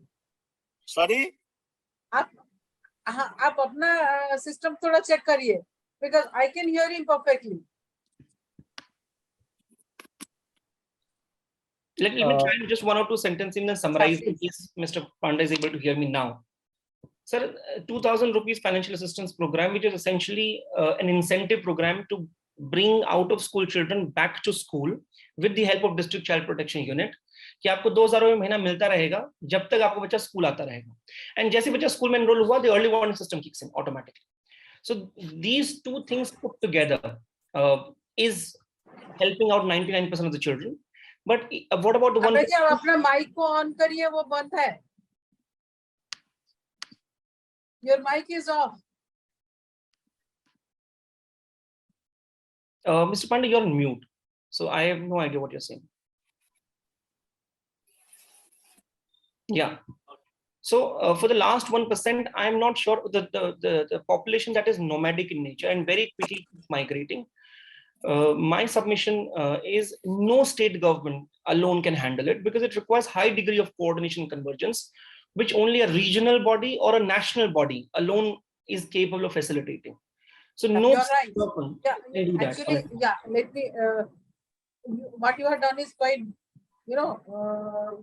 quite good, and I must say it's a noble initiative from your side that you are at least addressing the children who are in Delhi. Okay, yeah, that's about 97-98%. Migrating children has to be handled by somebody, above the state.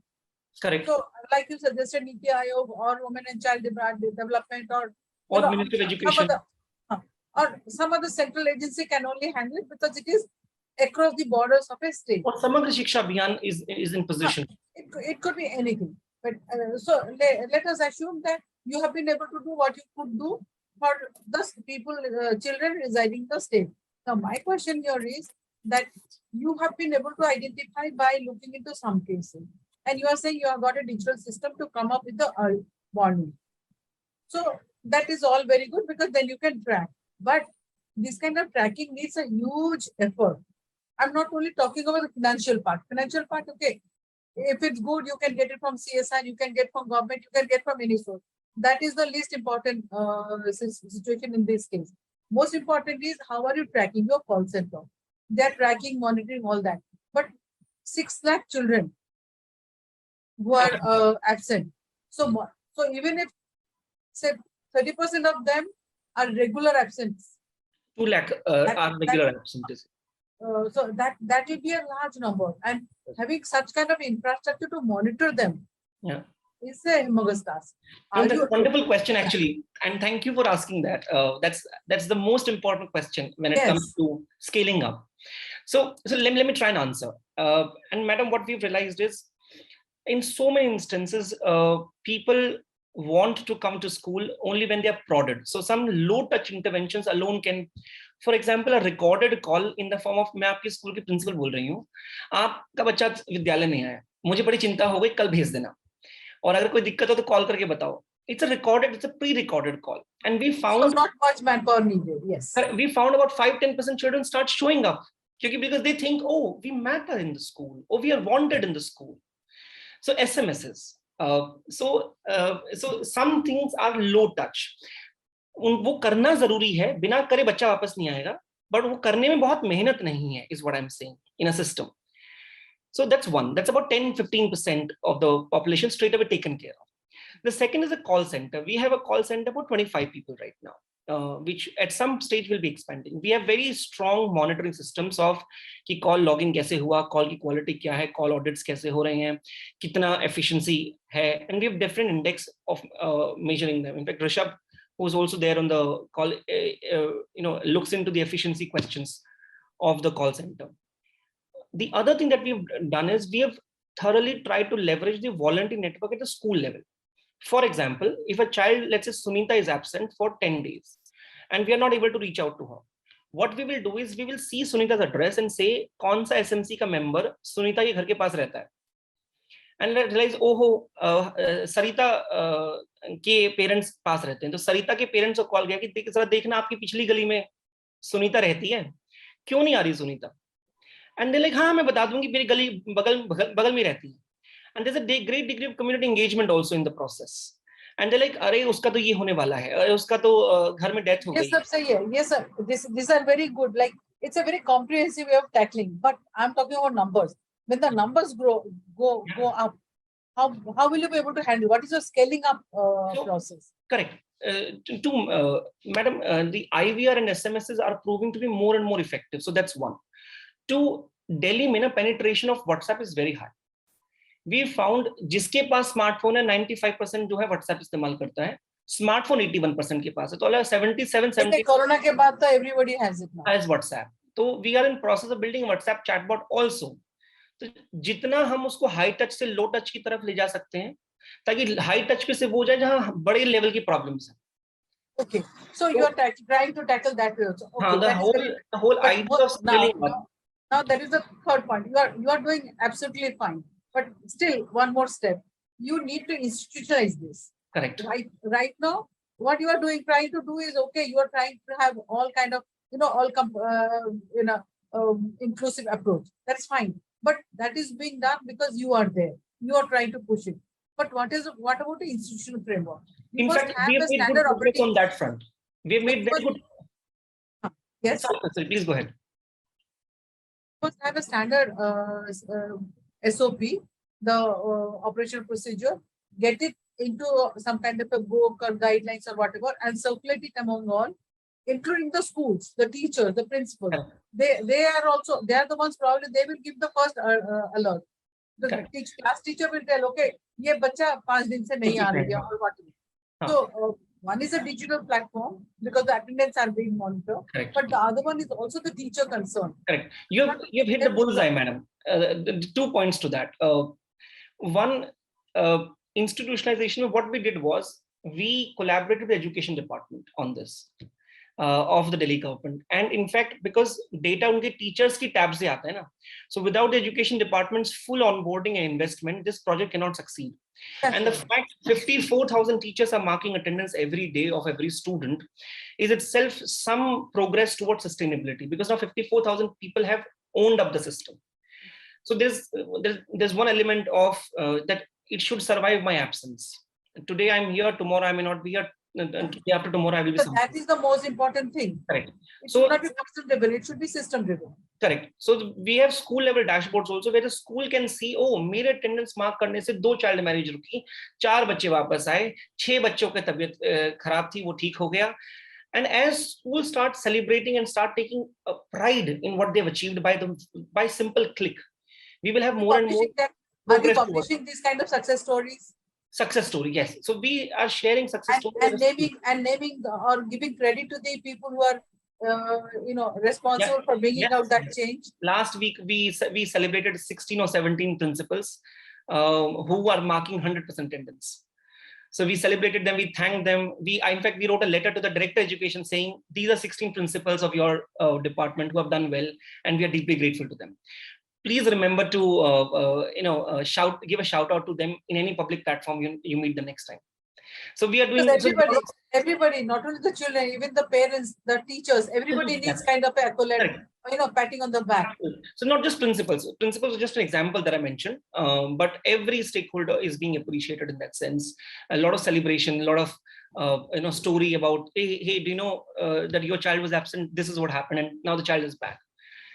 So that's one. So education department full. I'll just take 30 seconds. Just education department full involvement, a lot of celebration and recognition, and lastly, now we are in advanced stages of building SOPs, so that SOPs honge to mere baad bhi survive karega. We are getting into an argumentative mode. So the case is well taken, that your presentation, that you have initiated a very good effective mode or method that you can capture the child who is in difficult situation, and not only he is reverted back to the school, but also address to the related problem that for which he has absented from school. Thank you. Thank you very much, Mr. Panda. Thank you very much, Shefali ma'am. I have second presentation as well. Should I go ahead?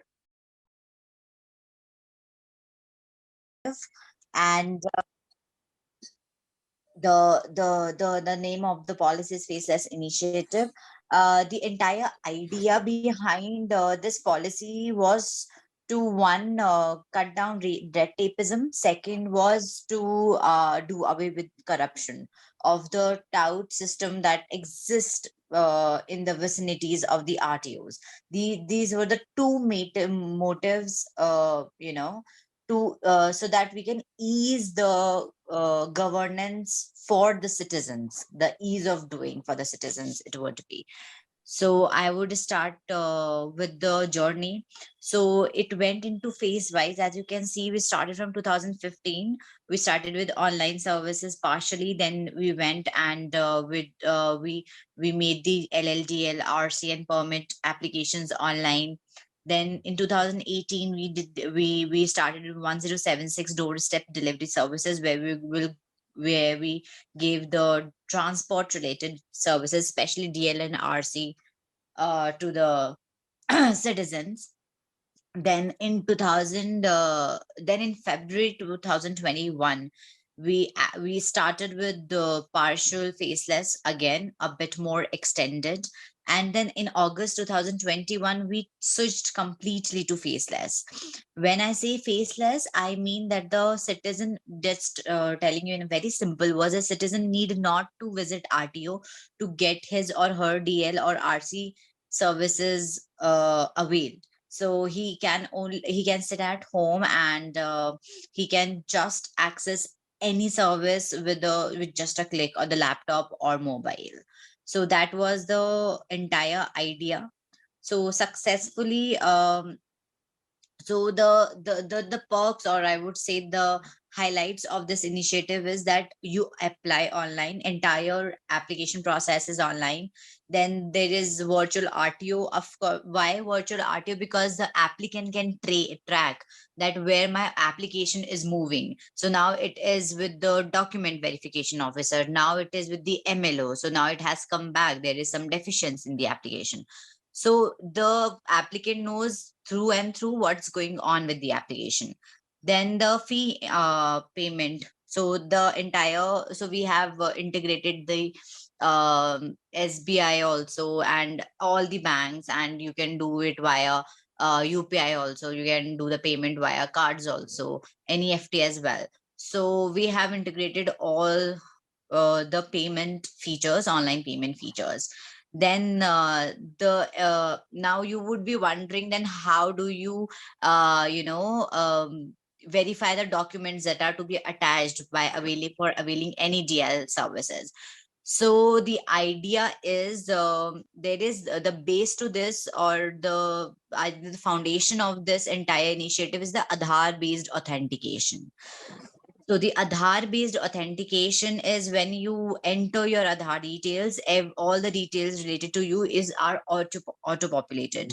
So the application is verified, the documents are verified, and through Aadhaar base, there is e-sign service also that has been incorporated. So when you have uploaded all the documents, you verify that it is you who have uploaded it. So we do it via e-sign, Aadhaar based e-sign. Then the delivery is via speed post or electronic mode. Like you get the electronic DL as well and the RC as well, like online in your DigiLocker and M1. And you also get it if you want the hard copy. We are definitely delivering 100% hard copies right now. So we deliver it to the address as well. So it's just completely faceless. Like the applicant doesn't have to come to the RTO at all. So so far we have incorporated 47 services.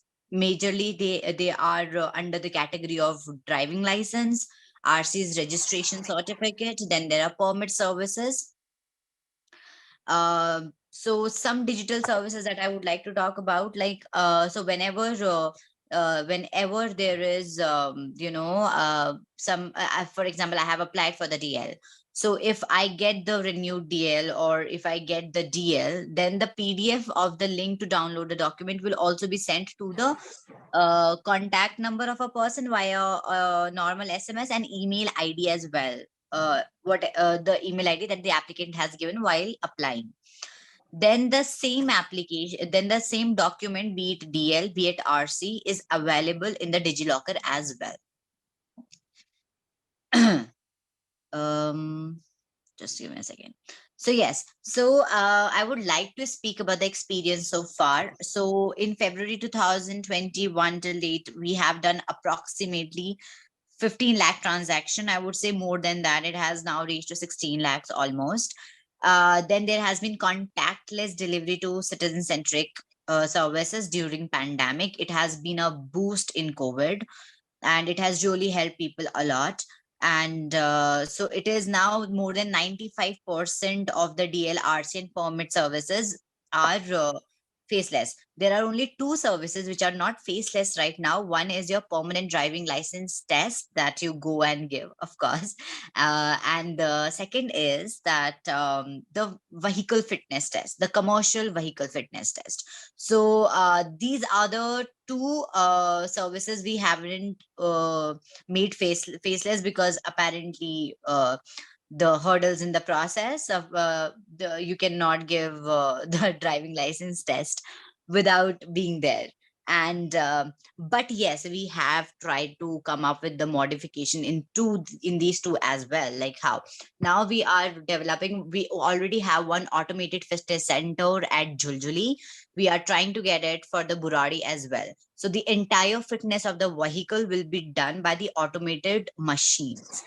So that is one part we are trying to get into faceless. Plus the application process of the vehicle fitness test is also online already. But we are, because it involves third parties, like it involves CNG verification, then it involves pollution test, it involves VLT device test. So these are the third parties which give certificates to the drivers that your vehicle is fit.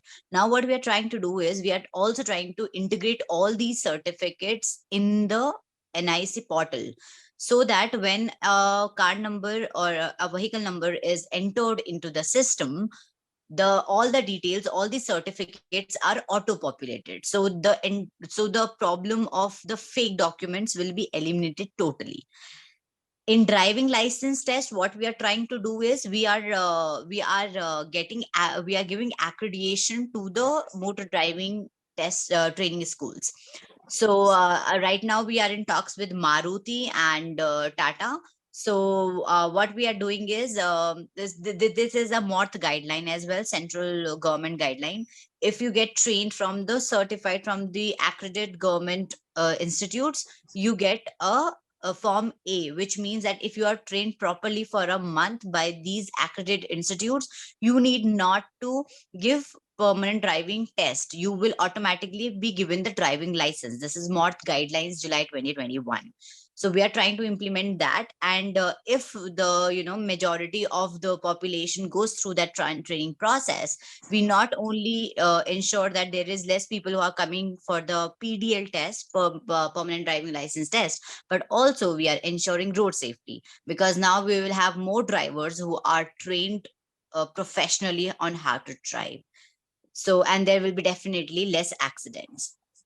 So okay, I'll just come back to experience so far. Just one more important point. Till now we have done for the financial year 2021 to 22, we have done 6,07,036 transaction. For registration certificates, there have been 7,39,733 transactions. So one important aspect of faceless is the e-learner license. So it's a paradigm shift because we have integrated AI, and what an applicant do is just register online, file for an e-license, give the test online only. So the video is on, the artificial intelligence system is there, so they verify that this is the same person who has applied for the LL, and the person gives the test from his or her house. So once he passes the test, he gets the ELL, he gets the LL, and then he gets trained for getting permanent driving license test, and if not, then he has to reattempt. So this has been one of the eminent feature of faceless. Now we have also introduced hypothecation termination. So what we have done is we have integrated all the banks, and so if there is I don't know how many of people are aware about this. Well, hypothecation termination is when there is a financer for your vehicle, if you have taken your vehicle on finance, right? So this particular service is for the banks and for the people who have taken vehicles on finance and now want their vehicle to be on their name. They have completed their finance, or they are selling off the vehicle, and therefore the finance burden is also shifted to the new owner of the vehicle. So what we have done is we have integrated systems for the banks. I would say right now the majority of banks are there, but now we have already given it out an order that we are completely shutting the hypothecation offline. It's completely online. Banks have to register in order for their operations to proceed ahead. So that is one more important aspect of faceless.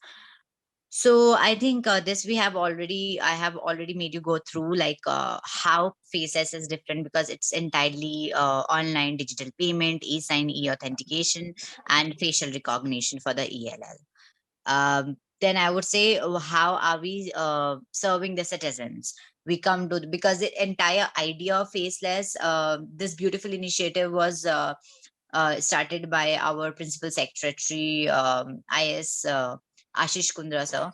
So his entire motto was how to make the lives of the citizens easier and how to eliminate the pain of red tapeism and the corruption that is happening because of the tout system that exists in the vicinity. How, because they were looting them, actually they were looting the citizen, they would misguide them, they would say okay, we will do something which is legally not allowed, and citizens were in pain.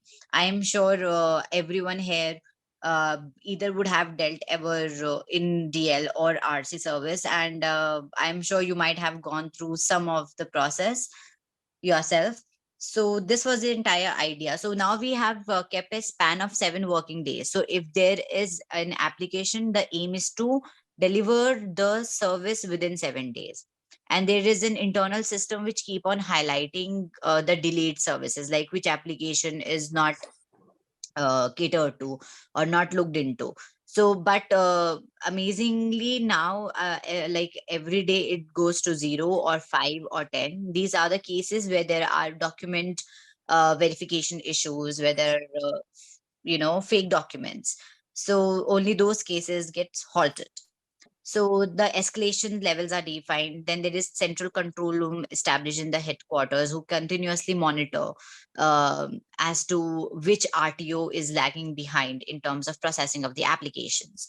Then Sorry for interruption, ma'am. Can you please conclude your presentation in 2 minutes? Sure. I will. We have also put videos to guide to educate citizen on how to use the application as well, so that they were not able to use. There were certain problems by the or certain complaints by the citizens that we are not able to use the portal. So what we have done is we have made a video on how to use it, and so that it can be easy for the citizen. The grievance redressal mechanism is very important. We have 3 verticals. One, we can register the complaint via the transport department portal on the website. Then we can dial 1076. We also have WhatsApp chatbot. Then NIC portal changes. You can see we have the city view where the status of the application is viewed, how many applications are processed, how many are delayed, everything. Then you have district view. We have districts where we have 2-3 RTOs. Then in within the district we have the RTO view, so everyone can watch everyone. Every RTO can watch other RTOs how they are performing. So every information is available. They can have comparative analysis and then they see how they are offering. Then we have dealer and registration. So the RC has been given completely for printing and distribution to a particular one dealer. So it's a centralized printing and distribution. It's very effective and it has cut down a lot of load on RTOs. Then I have already spoken about the automated test tracks. We have 0% human intervention. Our test tracks are automated, everything. So just to ensure that we have skilled drivers on road, we have road safety. Then I have already spoken about the automated fitness test with you guys. And then I guess the journey, I would just like to conclude by saying what has been the journey of transformation for us. This was pre-faceless. As you can see, there are people, the crowd at the RTO, and after faceless, the crowd has just vanished. So only 5% or 2% of crowd of people or the applicants come to the RTO who have some serious issues in the application. Well, in road ahead, we have already established the central grievance system. We have already established the central backend office as well.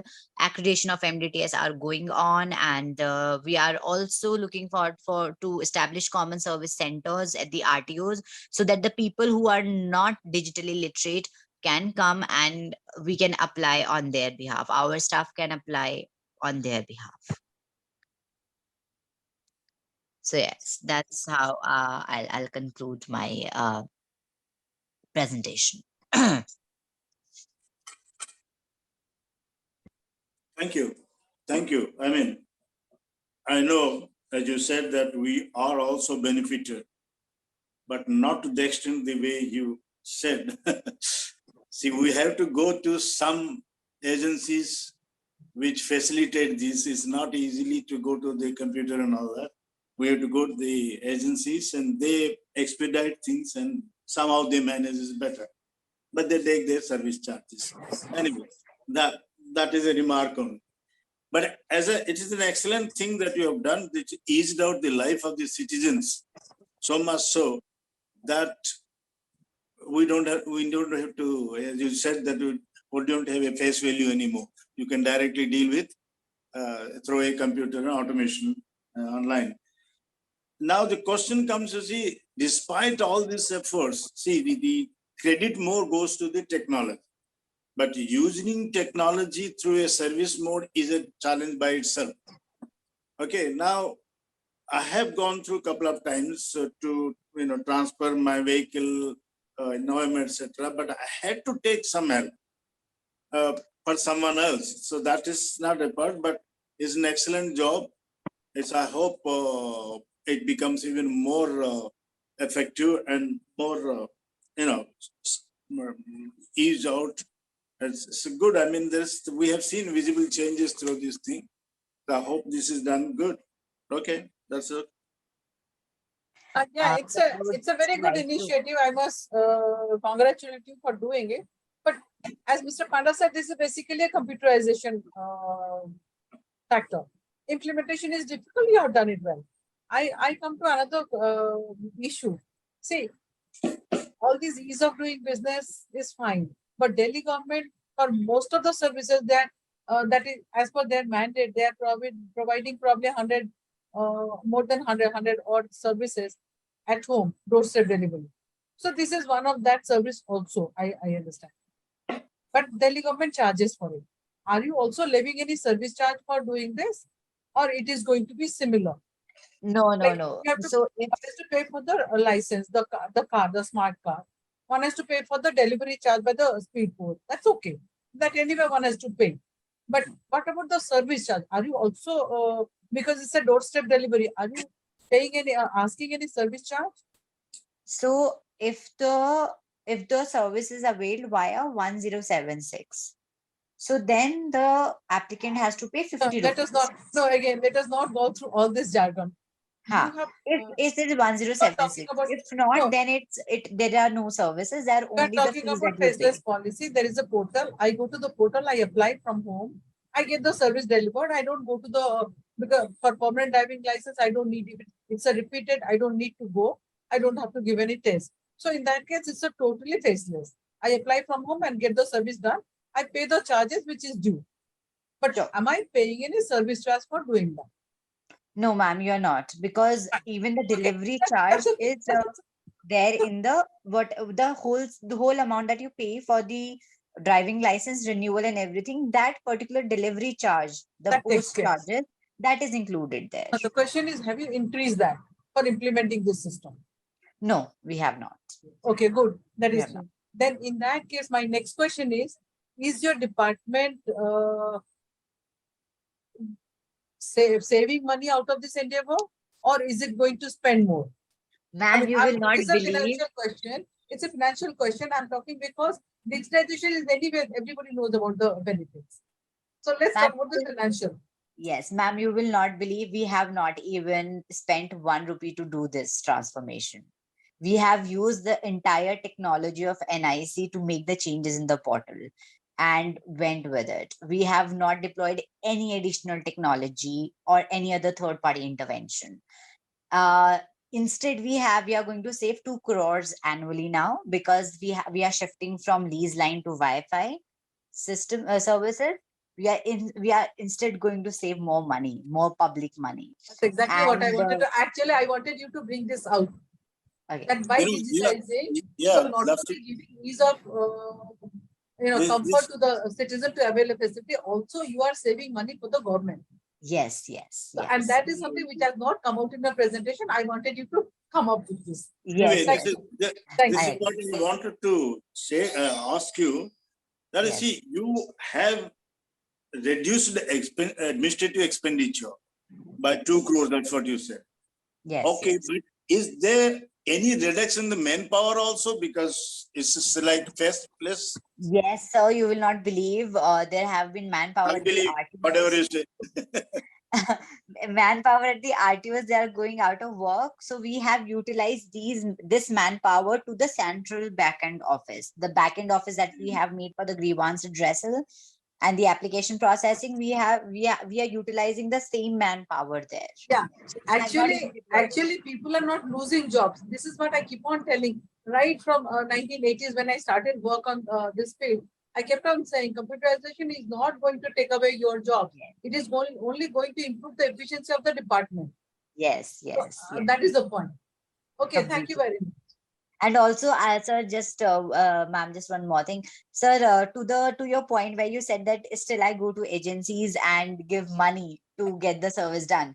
This is exactly why we're trying to bring the common service centers to our RTOs. So people who are not or having any hurdle processing the information, they'll just go RTO. If you're giving, because there have been a lot of complaints that they are charging humongous amounts like 500, 1,000, 2,000, 3,000 from people. So our idea is to make people come to RTOs in case if they have any problem with the portal and processing their application, and that will be done in the like at a very minimum price, like 50 rupees or 100 rupees maximum. So we are even trying to give that facility as well. We are still already in talks. There is already a tender out, and we will be soon starting with that as well. Okay. Anyway, that also provides some source of income for the people who have opened their shops. That's anyway. Thank you. Excellent.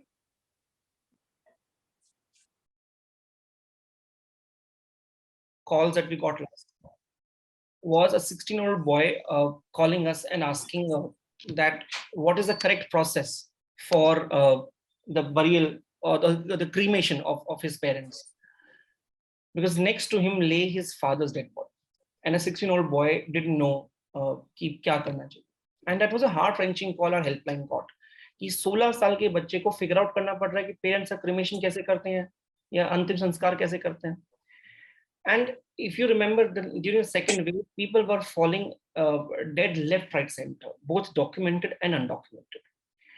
And what we realized was, because the Delta variant was affecting the slightly younger population.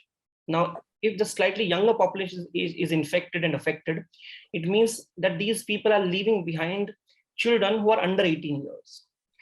And we were left scrambling. How do we first identify these children and then help these children? Because by virtue of their parents being died, these children will be in trauma. These children will have certainly financial shocks. These children may have reduced or compromised supply of even basic ration, and the education will be at stake as well.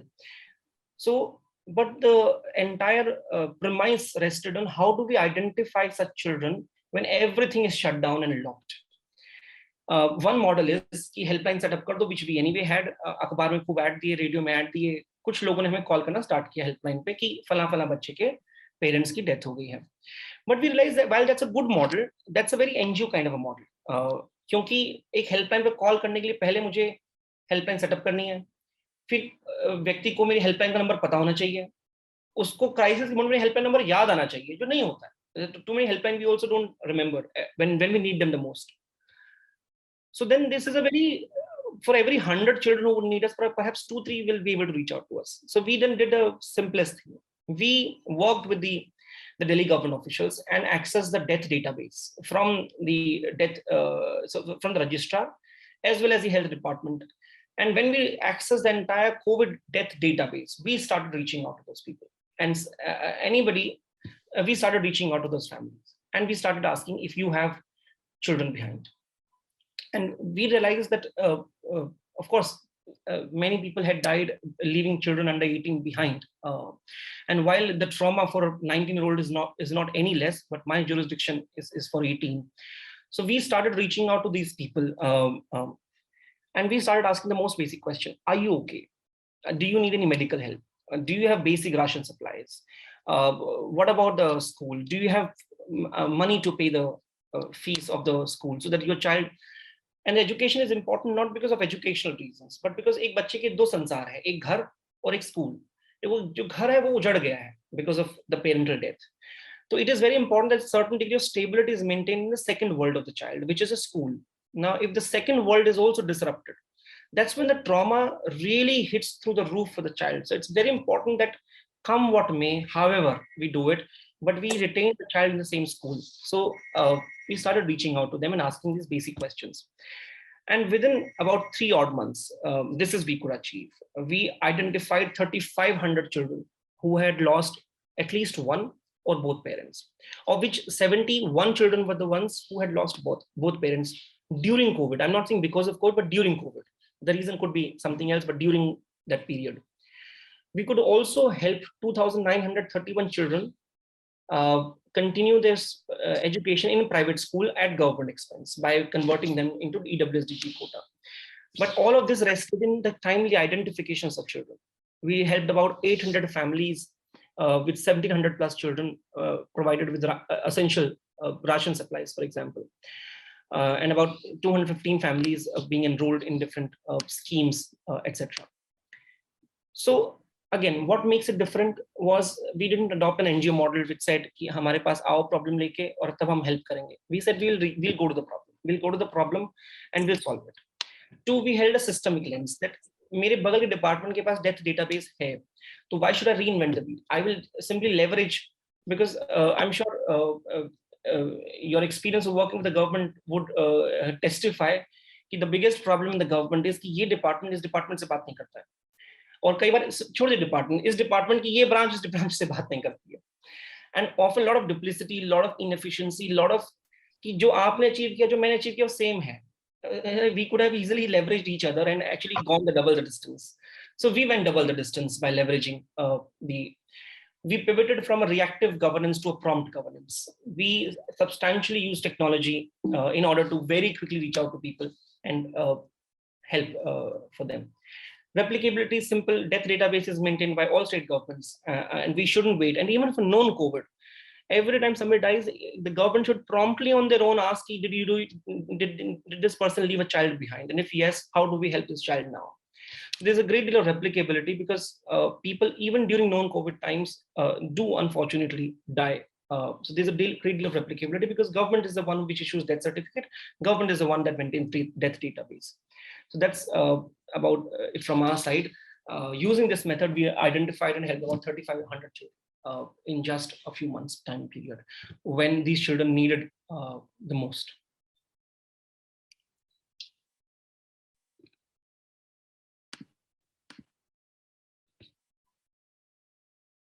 Is that all? Yes, sir. Okay, okay. Now it is a excellent thing because it's you are preventing in a way the orphanage. Correct. Okay. You are preventing the orphanage, and especially during the COVID pandemic, it was not only difficult for children to survive and parents to survive, but also difficult for you to attend to them also. You have taken the challenges to yourself in that critical situation and rescuing yourself many ways. Excellent job, but you see, there are cases where a child could be 19, okay? I mean, 19 just 18 to 19 is just a day difference or maybe year difference. So in that situation, how do we, bypass these persons who are just above 18 and also require all the same services? Correct. Although it is not in your mandate, I understand. Correct.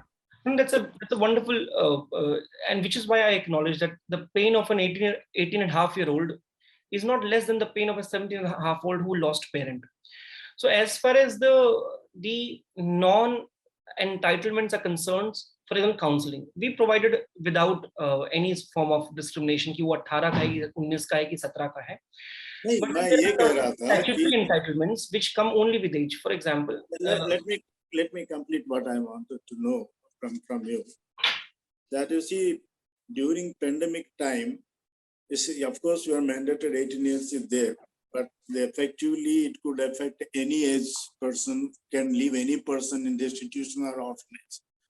So you as you said that you are coordinating with the other departments, because not your standalone, because the issue is much larger than but your mandated job can attend to. So in that case, could you able to take initiative during pandemic time or such situation, unfortunate situation, that whoever gets affected? So, which is what I'm trying to point out, sir. There are two parts. One is statutory entitlement, which only comes with age. For example, the sponsorship program under the Juvenile Justice Act places a legal bar के 18 के ऊपर नहीं मिलेगा, तो उसमें हम कुछ नहीं कर सकते. At the same time, there are counseling services that we provide where we need not differentiate or make a distinction कि बच्चा 19 साल का है.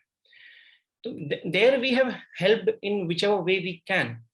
But where there is a statutory provision, there is अब एक स्कीम में अगर वो एलिजिबल नहीं है तो क्या कर सकते हैं, नहीं एलिजिबल है वो.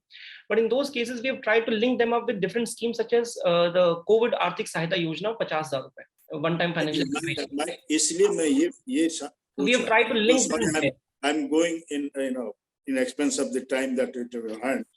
See, when you have a pandemic like Corona, COVID, etc., then you should be part of your commission, and your activities should be part of larger activity. So could attend to a comprehensive way while you adjust your specifically to the mandated 18 years group. That's what I was saying. No, I agree with that. Which is what I'm trying to point out, that for example, COVID आर्थिक सहायता योजना का ex gratia 50,000 रुपए, we link them to those schemes. But जो schemes, for example, we have a database of कि बच्चों की कौन सी schemes है, कौन सी नहीं है. अब वो बच्चों अगर eligible नहीं है तो उसका तो हम क्या कर सकते हैं. But for example, counseling services, there we made no distinction. A traumatized person is a traumatized person whether 17 or 19. It's a very humanitarian approach what you have done. It's a very humanitarian approach you have done, because we, during COVID also, we have been talking about giving ration to the people who cannot come out of the house, giving them medical aid and all that. Those are fine. But you have brought out that emotional part of the trauma of the child who has gone through, both the parents or single parents dying and doesn't know what to do. The whole responsibility of the family comes on his head, just like that. So, and you have been approaching that. That's a very good thing. Only concern is, of course, let us hope that COVID doesn't come again. But such kind of situation will happen. So, what is your what is the kind of a framework which you are going to leave behind? As I said in the earlier presentation, once you go, you are doing it because you are there. It's your brainchild. But once you go, what is the system you are leaving behind? Correct. What have you done for that? Correct. So some work needs to be done. Some work has been done on that front. Now, ma'am, assume there is no COVID, and assume for a minute that COVID will never come back. But people will die, and people will die young at all points in time. Yes. So the very idea that governments need not wait for someone to come to them with a problem, that government can look into the death database or the death certificates and on its own identify children who have been left behind, proactively link them with different schemes, etc. This is a framework that we want to leave behind. No, that is what you have done. My point is that once you go, is it a systematic approach written somewhere as this is what should be done? Correct. So, what are you going to leave behind when you leave? And I'm not saying you are going to leave immediately, but I'm saying everybody has to go. Absolutely. So what is the system you are going to leave behind? That is more important, because that not only in Delhi, it can happen anywhere. Anywhere, anytime. Anything, yeah. So a global approach for replicability. This is the framework that we want to leave behind. But since we have shown the success of this framework, now there are more takers in the system. होता है कि जब तक हम एक theoretical idea बोलते हैं तो लोग कहते हैं हाँ ठीक है कर लो, but nobody takes it seriously. But there is no disagreement, there is no dispute, there is no opposition, but nobody does it. सरकार में ना सबसे बड़ी प्रॉब्लम तो होती है जब कोई मना नहीं करता है तो वो काम बिल्कुल नहीं होगा. इससे बेटर तो कोई मना ही कर दे और एटलीस्ट ऑपोजिशन करें. So, but what we learned was, once we've now shown the success of it, now there are more people willing to take it up. But that's a process that we're looking forward to. Every time a death happens, automatically government should do A, B, C, D, E things. Right. I mean, that is important, and you have to come up with that. then you can make it as a case study for showcasing. Absolutely, absolutely, So, ma'am. and that is what 100% I'm agree. trying to point out. You must come up with that kind of a framework. Absolutely agreed. And that No, can see- circulate among all governments. Absolutely agreed. No, there is already a program, a robust program for children in difficult circumstances. And they have institutional facilities to take care of them. And COVID is one of the incidents of those difficult circumstances. So we should develop a institutional, framework to take children in difficult circumstances, come what may, either it is COVID or something else. So that's what's my point I was making. No, I agree, sir. And just to add to that, while we may have great service, the problem that we cracked was how do you identify those children in time? That's the problem we have cracked essentially. And taking from the death register. Correct. Okay. Thank Very you. good. Excellent. Thank you very much, ma'am. Thank you very much, sir. Everyone have a good day. Yeah, you too. You get well soon. Recovery.